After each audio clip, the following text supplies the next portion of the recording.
Okay, I just wanted to show this because it was something different. This is Lunar D8. Anyway, I'm trying to get the Crying Sky ending. I don't know really much if anything's that changed, but I'll say this. In this version of it, Kozue is unconscious. So, Senna and Kozue are still underground, but Kozue is unconscious. And glance for looking toward the rest of the station, glared at a single point in the T and rated, finally found you at the end of the platform. Yeah, so in this version of the thing, Kozue is unconscious. And when we get here, this guy is here. And remember, last time we got here, Sue was in the background and shot at us or something. One tall man wearing a expensive suit gave an aura of elegance and distinction. He stood up straight and tall with a confident smile on his lips. The other was a homeless man dressed in filthy rags. His hair was a mess. His beard was far too long. His head was slumped forward, and you couldn't really see his face clearly. The two were polar opposites, and yet they were standing together silently on an empty platform. They had one thing in common, though. Santa headed both of them, Ganesha Norese and Hesse Hatano. She can never forget their names. So both of the men who killed my mother and sister are here waiting for me, huh? Once Senna's mother and little sister had met a terrible fate right in front of her eyes. These two were the ones responsible. It wasn't what I wanted, Senna. Almost made Hatano sound sad as he spoke. I tried to stop the experiment, but once things were set in motion, I couldn't. This man. Hatano glanced over at Narose. Narose said nothing. He remained aloof and undisturbed. This man ordered me to continue the experiment. I didn't want what happened. It's not my fault, it's his, Narose's. Please understand, Senna.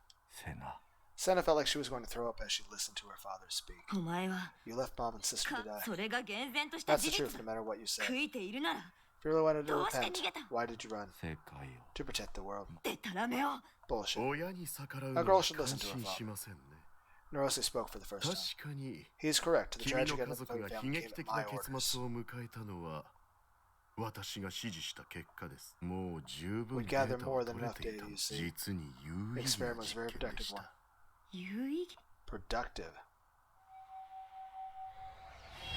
Santa real booted the D sword in her hand. The shockwave of its reality shook her long back hair. Kill this man, Senna. He's the one behind all of this. You don't need to tell me. Senna was already running. She got closer without even thinking. Time to raise sword. Her speed was incredible. Her target was Ganesha Narose. Well, this is certainly different. She swung the sword, sliced through the air, and Narose's head went flying. Senna watched it go. Narose's head suddenly blurred in midair. It changed into the face of her father. She gasped and looked at the headless corpse in front of her. A moment ago, it had been wearing a suit. Now it was dressed in the rags of a homeless man. It slumped and fell backwards. Well, that's certainly different. Senna's eyes went wide with shock as she turned to look at Hatano. He looked up at her. A mocking smile appeared on his bearded mouth. His face blurred. His body blurred. So, in the next moment, Senna was standing in front of a man she'd never seen before. His age, face, and bearing were all totally different than her father's. Senna was confused.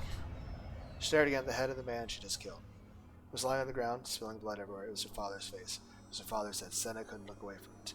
An hallucination induced by delusions. That's what this was. Senna's breathing got shallower and more violent. Listen, Senna. The man who had been her father a moment ago was now someone totally different. Was calling her by her first name. What you just did was the same thing your father did. Am I wrong? This was what Senna had wanted for the past 6 months. This is what she had wanted a moment ago. I'm not sure how much further I can scroll back. I don't think there's... Yeah. Oh, by the way, I got a...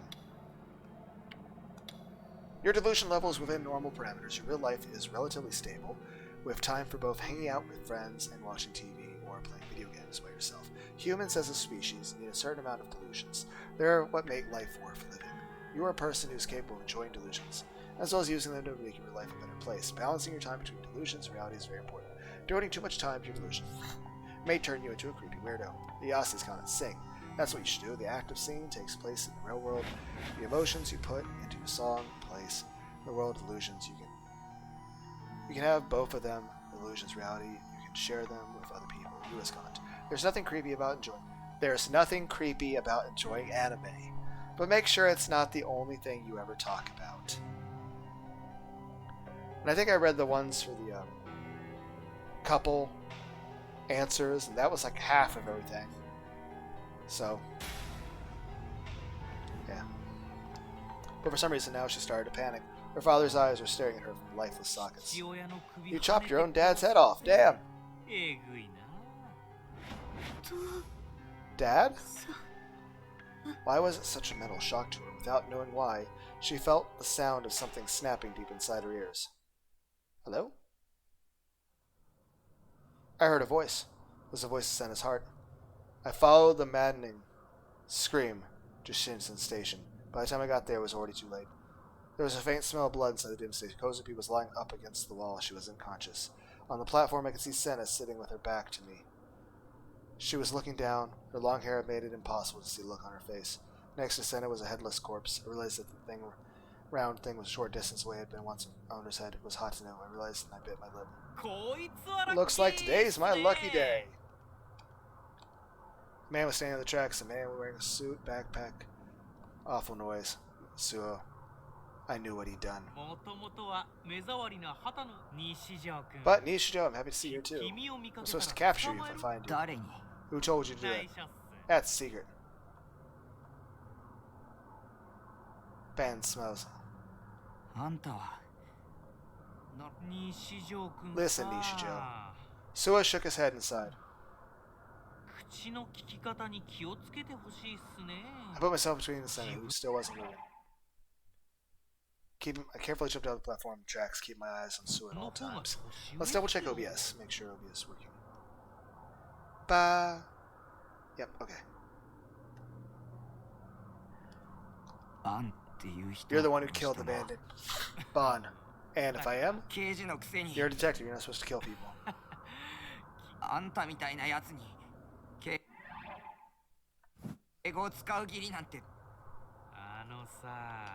Listen.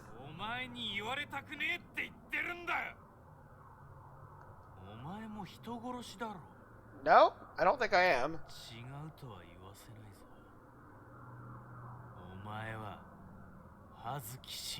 She killed herself. Unless... I mean, I fast-forwarded through that scene, so maybe that changed this time around? Did it? Alright, you were dating her. And then you got her pregnant. And then the two of you ripped her baby out of her stomach and put it inside a guy. But did I? Did I kill her? I mean, I was fast-forwarding a lot. Did I? I was fast-forwarding? Well, I mean, it was... Yeah, I didn't, because if that was... It would have been new... That would have been new text. And the skip function would have stopped. I go.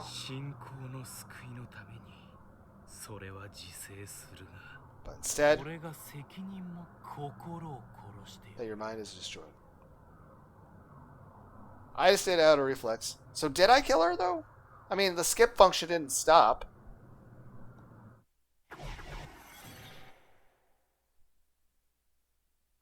Unless it just didn't work right. What the fuck's happening here? I was in a dark room. There's a man there standing next to an old man displayed on a monitor.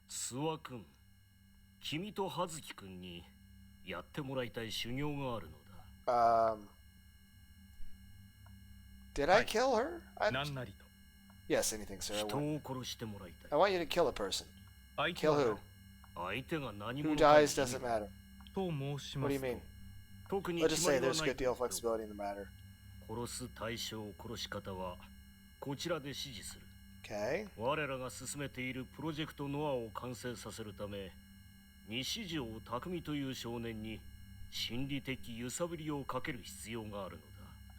That's your dicks. しかしその少年の秘めた力は強大だ。故に連続猟奇殺人事件を起こす。たったそれだけのために殺人？不満かね？シノもその修行に参加しなければなりませんか？当然だ。これは信仰の理想郷を築く。Well, now I'm curious. Did the skip function just, just not work right? そういうことであれば。時に、葉月くんはお腹に君の子を授かっていたな。予定日はいつかね。Hazuki's pregnant with your child, isn't she? When's the due date? あと2 2 months from now. その子供、信仰の救いの殺せとおっしゃいますか？聖なる犠牲だよ。子を捧げれば、君と葉月くんには大いなるし。大いなるし。かしこまりました。すべて教祖様の仰せのままに。Well, this is fucked up. 喜びます。信仰の救い。But did I kill her? And after that, I was forced to experience all of the new gen murders. 7 murders, 14 dead. I was forced to the viewpoint of victims killed like they were. A man named Darth Spider cosplay and a woman dressed as a nurse killed me again and again. The pain, the terror, I forced to share the victim's sensations.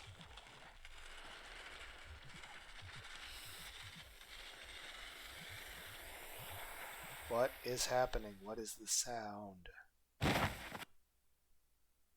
Hello? How many times had I died? 3 times? 1 time? 7 times? 4 times? 2 times? 5 times? Human flesh tasted pretty good. It hurts. No more. Darth Spider's outfit? Pretty surreal. Good comedy, actually. So how many times had I died? Who died? I didn't die. Monster was like something out of a horror movie. From what Sue was saying, from the time actually was Spark Wars 2. But so what? Human flesh tastes pretty good. Bones too. What's happening? Why is Darth Spider black? Shino Hazuki is sexy, but scary. She's crazy, but that's why she's sexy. I don't know. She's just attractive, but I don't know. Did we kill her this time through? I mean, I was using the skip button to just, just trying to focus on getting the right delusion choices to get this ending. But did we kill her this time? I don't think we did. Like I said, and if we did, everything was like flashing by so fast I couldn't tell. Was the bones? It was even flesh. How many times had I died for good comedy? Was it good comedy? I hadn't died. I died. Die, dead corpse. It's real. No more bones. I don't want to die. Black dead. Don't kill me. Okay. What is happening? The port in Sua's bag was making a strange noise. Sua heard it enough that he used to do it now, and it was because of the sound that he was able to destroy the mind of a gigamic like Takumi Nishio too. He gave a short silent prayer of thanks to God. He wanted to make him suffer. He was the one who driven Hazuki to suicide. Okay.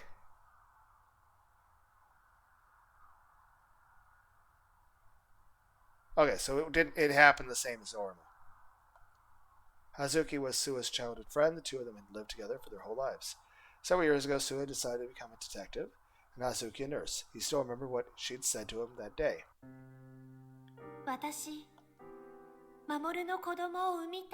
I mean, that's normally how marriage works, I guess. I mean, I think they're married. I don't know, but my parents, both believers in Cosmic Church Divine Light, God and their leader, had been with them since the day they were born. So you guys were born into a cult. Bosu and Hazuki were treated as church shared property. That's not healthy. Practically raised by it. It had been the leader's will that they be together. So you were. This is not healthy. The two of them had been faithful to church teachings too, even offering the life of the unborn baby in Hazuki's stomach. Even after Hazuki had become a martyr for the faith, he still believed that everything they'd done was right. But why, though? There were 7 different cases of New Gen madness. Sua and Hazuki had been behind them all when his partner, Yasuji Ban, had pointed out the contradiction of the Snake video. He'd been very worried. He'd uploaded the video to YouTube. He made it using memory projection. But several days had passed, and his memories were a little blurry. He didn't remember the scenery very well, and without it, the video wouldn't look real. He ended up going all the way out Cornelius Tower and looking at the photo in the lobby.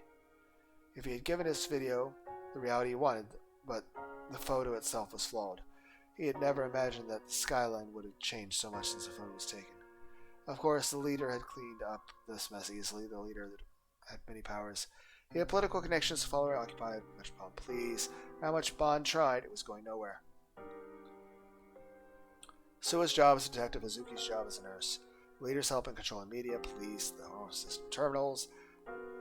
Sua and Hazuki used all these things to kill and keep killing. And for one reason only, to frighten Takumi Nishijo, to put him under extreme psychological pressure. After he awakened as a Giglomaniac, he would be kidnapped and his code sample harvested. Or if that failed, they hoped to lure out the real Takumi Nishijo, capture him for his code sample instead. Either the real Takumi Nishijo or the copy would suffice equally well. He'd even used a wheelchair to pretend to be the real Takumi Nishijo himself. The divine command had been given to both him and Hazuki. They would carry out no matter what. Darth Spider! And now he'd lost Hazuki, but the trial God had set out for him was overcome. He thought of the woman he'd loved, who had loved him in return, gritting his teeth in sorrow. And then he began to walk toward Takumi Nishijo, the boy whose mind he just destroyed. And Senna was sitting on the edge of the platform holding her father's severed head in her hands. Her chest was stained with his blood. She was laughing. Drool fell from her lip. Her eyes were out of focus. Sua gave her a single cold glance. She was a goner, he thought to himself. There was certainly no need to kill her. They had all they needed from her. Of all the Giglomatics brought to Tokyo Project No, only 2 had their code samples harvested. Only 2 had not had their code samples harvested. Yua Kusunoki could be left out, as she was never part of the plan, which left Takumi Nishijo and Kozue Orihara. The fact that both of them had come here right into his hands showed the divine light was guiding him. This was proof that he was doing the righteous. What he was doing was righteous. He gave thanks to heaven and the leader. He walked over to Takumi and slumped forward on his knees and tried to force him to his feet. But Takumi's body was completely slack. He couldn't even stand. His mind was completely destroyed. Sua gave a snort of satisfaction and began to drag him out of the station. So did I get super bad end? Did I do all this extra work to get super bad end? I don't know what's happening. Okay. Kozapi, okay, was screaming something. She looked like she was suffering. She looked like she was in pain. And she looked like she was having fun? Yeah, the question mark I feel is very necessary. I blinky blinked. Where's Kozapi? She was crucified on some weird object. Remy was tied up under her. Kozapi was weird. Her clothes were all ripped and something was moving. Moving? What's moving? Her skin? How is your skin moving? What has occurred? Skin? Like cheeks or necks or arms? Belly button, thighs, moving, squish, squish. Lots of things were squirming inside Kozapi's skin. Not 1, 10, 20, 30. They had to be parasites, icky bugs. Well, that sounds horrific. Kozapi shook her head really hard. Her eyes were all messed up. Drool was drip, drip, drip, drip, drip, drip, dripping from her lips. She looked really stupid. It was funny, and there was something on her head, too. It had a lot of cords, like a toy. Oh, one of those like shock helmet things that we've seen in so many CGs now. Like one of those morphing ranger helmets. What are you so... What is that supposed to mean? What are you so something about, Takumi Nishijo? It was a man he'd never seen before. Who? I see. You've synchronized...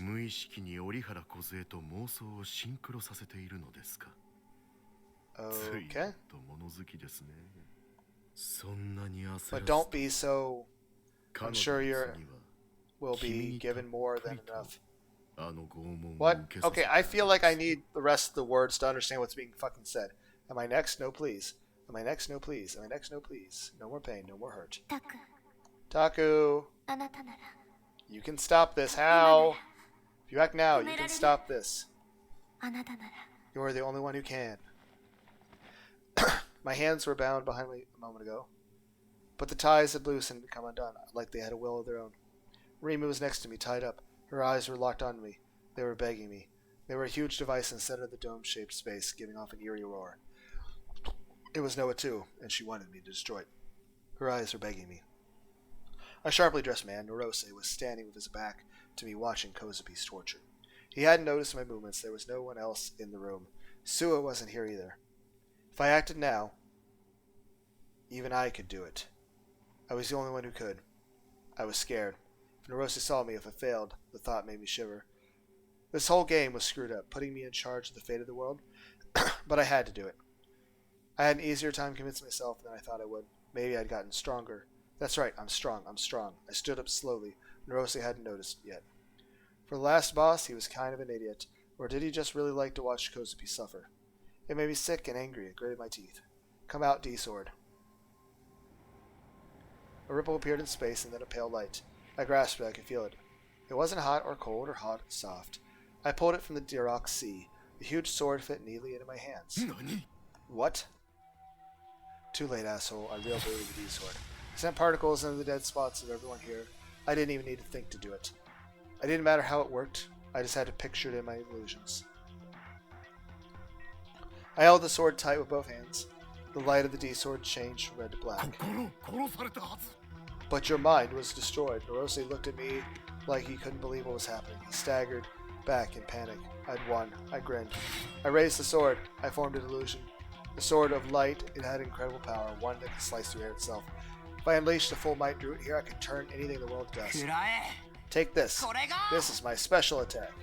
Limit Breaker. But I couldn't think of anything to say, so I gave up on the idea of screaming out a cool manga-style name. And I unleashed the power I'd given the D-Sword at Noah too. And... Hello? Did it explode? Boom boom? Explodey? Really? 2 months! Okay. 2 months later. There's not much blue in the winter sky, but it has a clear, crisp feeling you don't find in summer. Morning, I woke up to find the sound of my alarm clock. I looked up at the sky as I brushed my teeth. It had been 2 months since the big earthquake. Shibuya was still being rebuilt. After the new year, the city was starting to regain some of its glory. The voice called to me. I turned around to see Rimi come up the stairs. I hadn't seen her in her uniform since that day. I assume at the end of the day, what occurred is Narose won.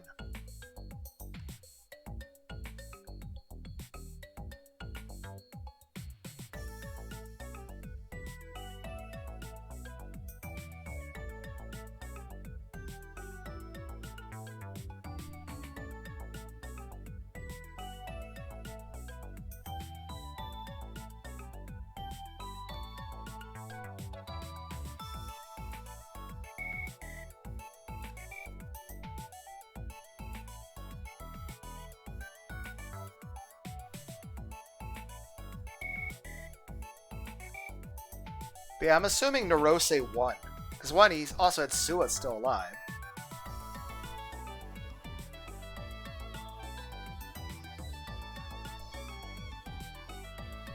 But let me guess. All of us, once he got what he needed for Noah 2 to work, he now controls the world. And the world is at peace. But me, my sister, all my friends, all of us, including Kozupi and Senna, we all live happily ever after in Delusion Land Matrix. And Suwa is our gym teacher. She smiled at me and gave me a salute. Snap, good morning. I'll make a quick breakfast, okay? Cool.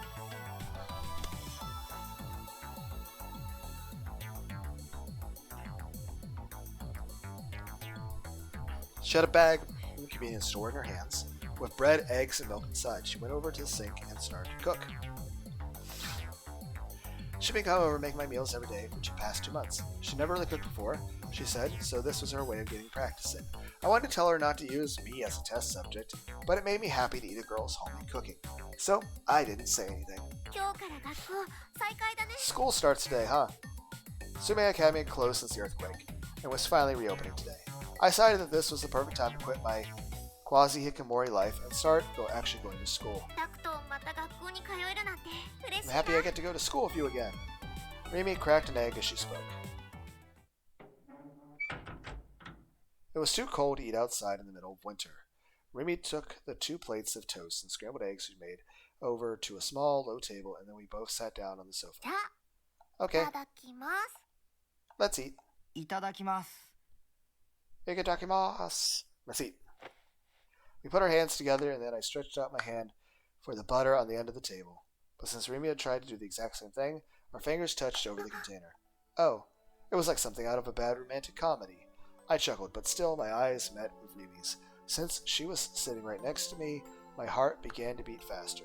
Remy didn't look away, either, or move her hand away. We both sat there, frozen, fingers touching. Taku. Remy wrapped her fingers around mine. She closed her eyes and tilted her jaw slightly upward. And then all of a sudden, like Sua bursts through the walls and starts killing us. Like, oh, it's fun to kill you over and over. I gripped her hand back softly, and then I moved closer. What's gotten into you two? Huh? What? I quickly backed away from Remy. I looked over the door, and Nanami was looking at us, her arms crossed and sighing. Nana, good morning, Taha. Don't scare me like that. You and Remy sure are close, huh? I'm jealous, you know. Hey, how far have you gone? What do you mean? You know what I mean. Come on, out with it, Remy. Nami had picked Remy as her target, it seemed. She walked right into my room, grabbed my computer chair, and sat down in front of Remy. Of course you kissed, but what else? Hey, don't tease me. Come on, tell me. No. Okay then, brother, tell me how far you've gone. There was nothing to tell her. We hadn't even kissed yet. Why was I such a moron? I've had plenty of chances. At this rate, I was never going to lose my virginity. I sighed glumly at what a loser I was, and then sipped my milk. If you don't pick up the pace, maybe I'll steal him for myself.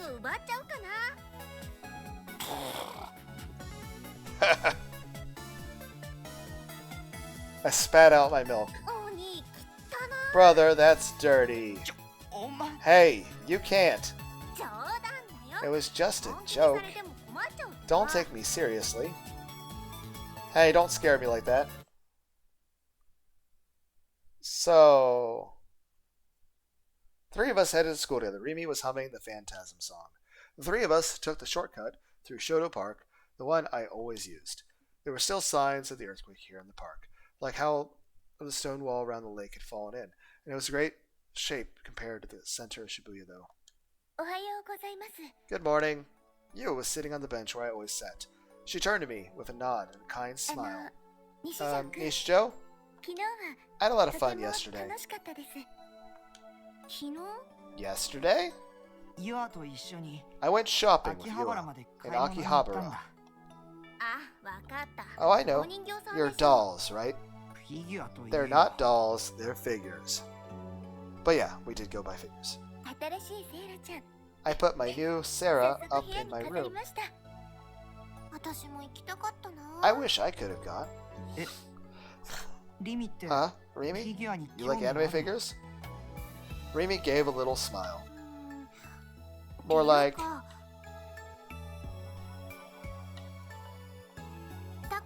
I want to like the things you like.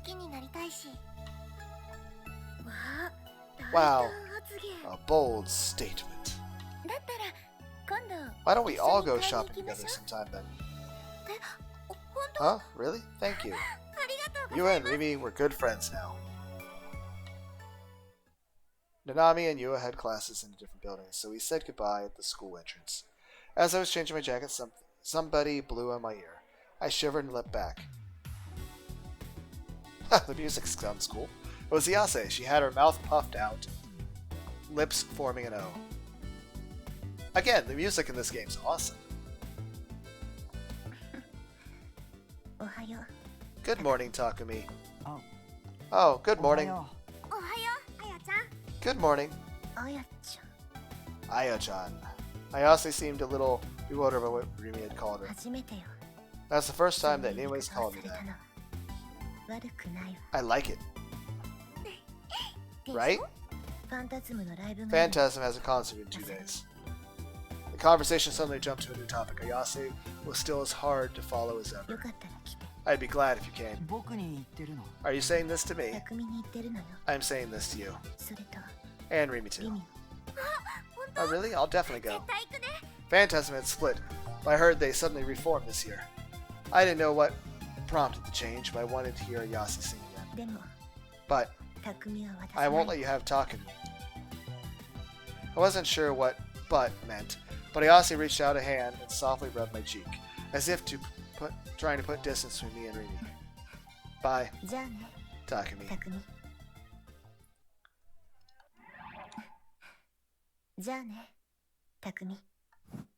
She gave me a flirtatious smile and headed up the stairs. I watched her go in shock.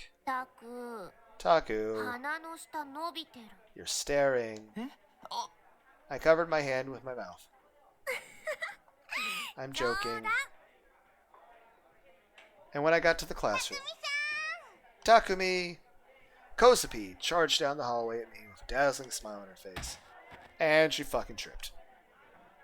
Ah. We needed child-proof the school. Kosapi like, what are you doing? I'm just putting some rubber mats on the walls and the sharp corners. It's like Kosapi is not a child. I'm like, but you keep tripping into everything.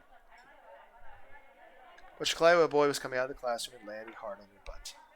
She apologized with tears in her eyes and then finally made it to me. Good morning. Are you hurt? Don't run in the hallway, Kosapi. She was fidgeting. She looked up into my eyes.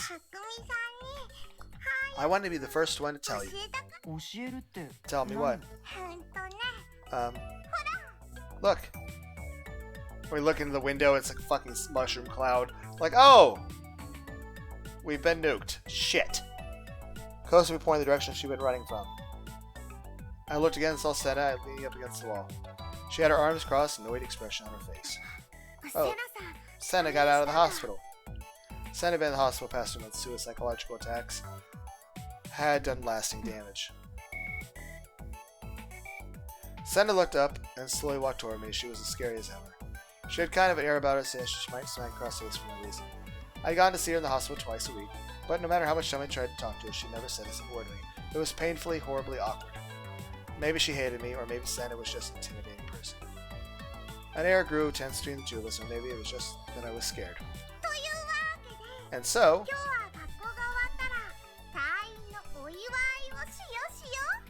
once school's over, let's have a party to celebrate. Kosapi was extremely excited, but Senna certainly didn't look like she wanted to celebrate. You, Nishijo. The first time Senna spoke, I shivered. I couldn't look her in the eye. Here. Senna offered me some of this small stick marked where.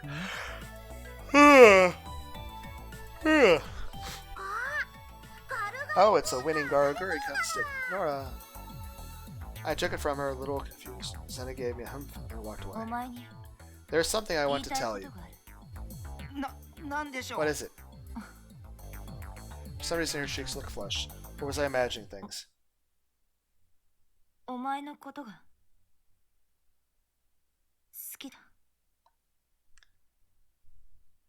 Yeah, we're definitely in a fucking Matrix thing right now. Was this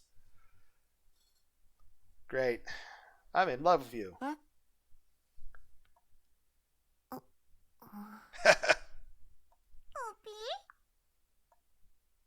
Her sudden confession startled not just me, but Kosapi and Rimi as well.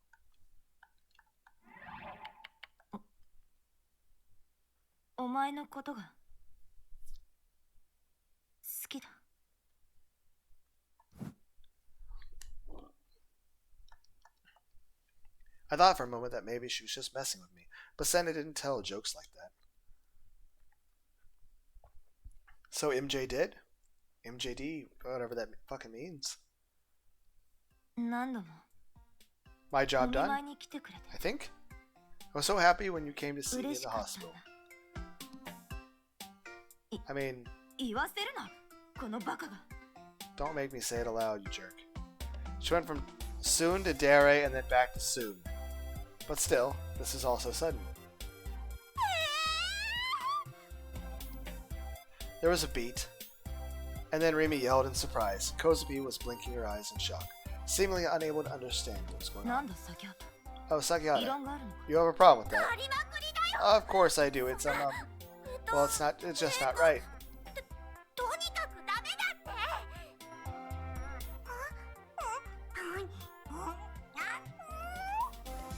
Remy and Kozabi were totally confused, but I was the most confused person of all. I couldn't believe what I was hearing.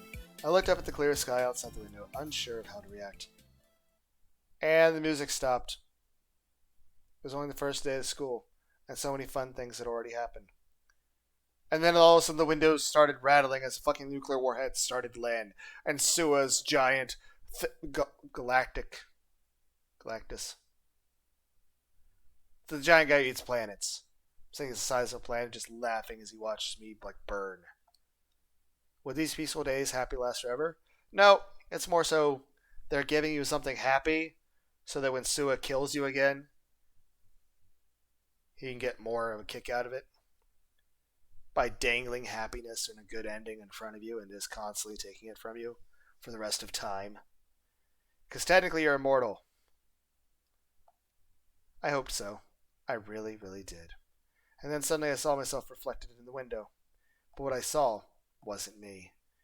It was an old man with wrinkled skin. Hello? The color and the light disappeared.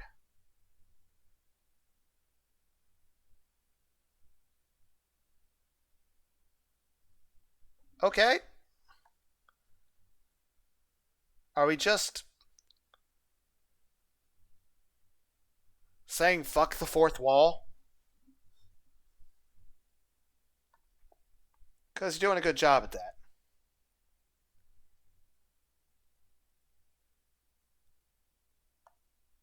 I was sitting on the ground in a dark space, hands wrapped around my knees.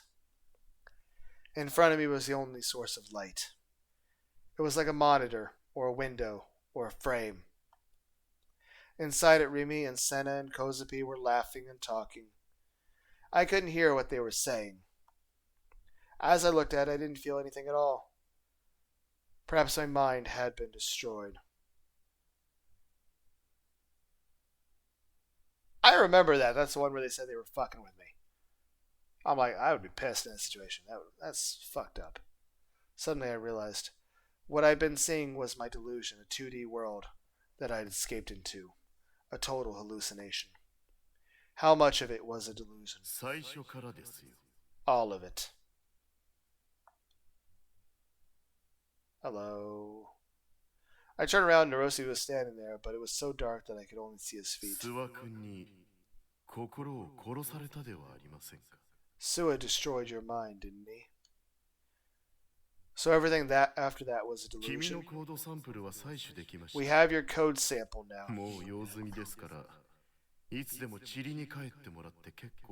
We're finished with you.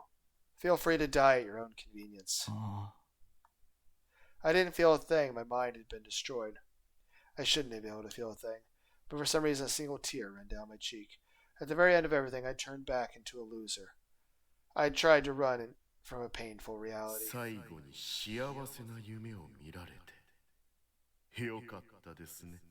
I'm glad you were able to have a happy dream before the end. At the very end of everything, I turned out to be totally worthless. I'm sorry, Remy. I apologize, but I didn't even know anymore why I had to apologize. I didn't feel any guilt.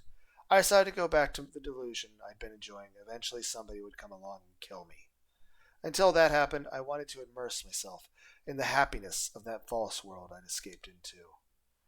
Well, I mean, if there's not really much out there in the actual world for you, gotta have something. At some point, it must have started to rain. Maybe Noah, too, made the rain. Eyes above me, their gaze falling down like rain. Their gaze passed through the thick black rain clouds that falls down like rain. He's done for. The owner of the gaze speaks in my heart. I don't feel the cold rain. If anything, the drops on my face feel warm. I never felt a warm rain before. Why was it? Because the dome had been so very, very cold? I see the shattered remains of the city. I see despair. I see death. I see nothing. Nobody's here. Nobody's moving. Nobody's alive. All I hear is the unending sound of the falling rain. The ark has already set on its journey. I could stop it. There was nothing left. It's going too fast! Living and dead, gently enveloping every washing away. I could hear the whispers of his heart. Such a pure heart. I walk over to him. He's lying on the rubble. It's my fault this happened to him. If only I had handled things better, I could have kept him from getting involved. The guilt eats at me. I blame myself. Forgive me. I'll put an end to your suffering, okay? He was born in such a sad way. Now he's going to die in a sad way, too. His heart was delicate like glass, so timid and afraid, and broken because it was so pure. In the end, at least, I didn't want him to suffer. His empty eyes were looking up at me. I try to rid myself of all feeling. I'm watching, but I try not to see so that I don't break down crying. If maybe. The only things in this world are you and me, and we kept looking at one another like this forever.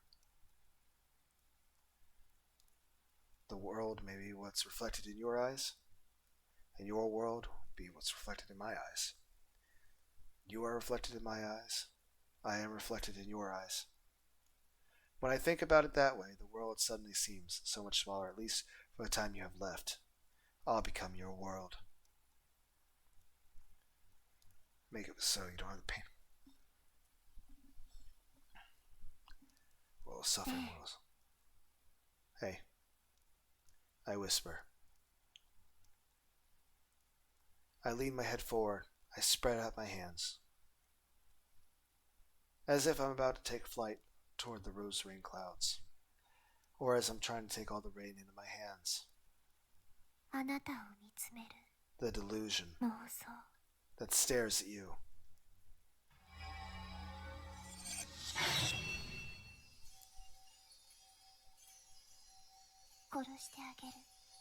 I'll give you your rest now. Just send him on his way.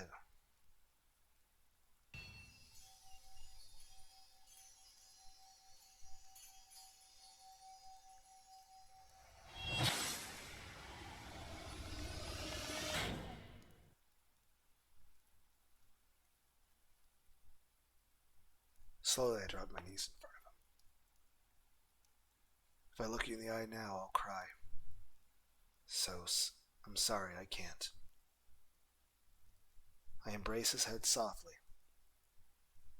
His body is so limp, like he's prepared himself for death.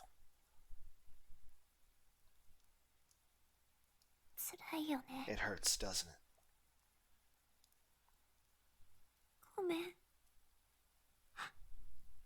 ごめんね。今楽にしてあげるからね。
That is a funny joke.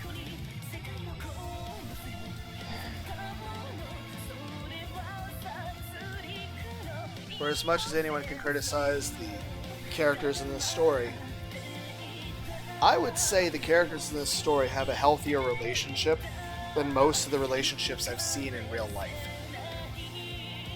And I'm not just talking about my relationship. I mean, family, friends, people I've just seen at co-workers of different jobs, or just watching people in public, the way people are toward each other.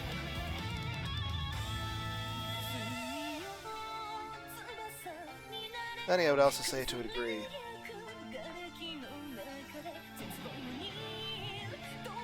the feeling that if you're, like, say,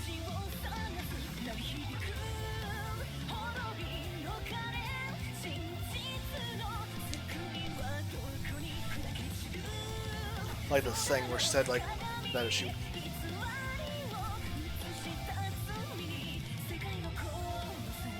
opened her eyes, she'd want to cry. If she wound up, lifting herself back up from kissing him, that she'd just want to kiss him again.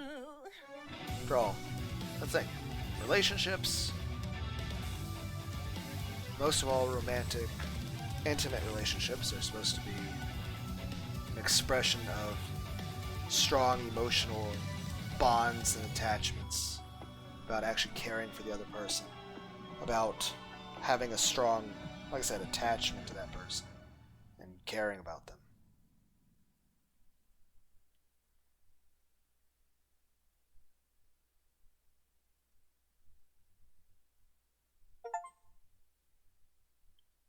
Yeah, we got ending B.